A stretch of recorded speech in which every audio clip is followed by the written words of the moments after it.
I would say this is a nice frothy cappuccino, and it will become a flat white shortly, where you don't put a ton of foam in it. You just have like just the warm milk, or So with the coffee. what's that trigger point? Because one thing that we often see is a moment in which the market gets shaken a little bit. And if you go back to early 2025, Jason, we had the DeepSeek R1 moment when the Chinese company DeepSeek claimed that they Yeah. had trained a very good model for a very low price. Really scared a lot of folks off of Nvidia for a bit. So for people that are watching, what might be coming that could kick off that cappuccino to flat white moment? Yeah. So what would deflate all this foam is pretty straightforward. One of these data center projects will go belly up, or one of these data center projects will have their valuation just get walloped. So there are, like there's a core weave, right?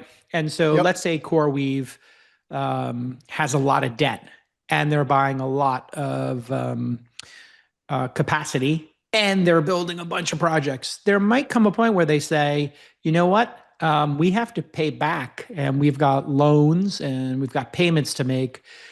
Yeah, we're going to pause those two places where we broke ground. And even though we are, I don't know, $2 billion into building out these new data centers, we're going to pause them and we're going to sell them to Zuckerberg or Google. Hmm. We're going to pack it in, and we're going to slow down. Then people look at the stock and go, well, wait a second.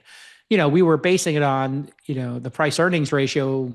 What's the price earnings ratio of CoreWeave at this point? What's their debt? You start looking at those aggressive neo clouds and hyperscalers.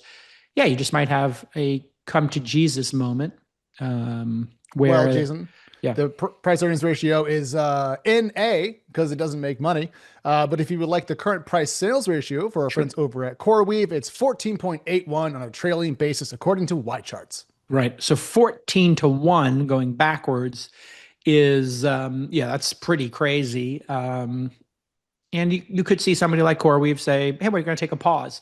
Then you would see, a Zuckerberg say, oh, we were, I don't know what he said at that Trump tech dinner with the tech leaders, but he said, oh, I'm going to put 400 billion, maybe 600 billion. He was kind of spitballing there. Maybe he says, you know what? We're going to only spend, Yes. 25 billion a year for the next 2 years. We're going to pause our spending. And then, Nvidia stock would have some headwinds. Their price earnings ratios not insane, but it's robust. AI is revolutionizing the way people work. It's increasing our efficiency, obviously, and things are moving faster.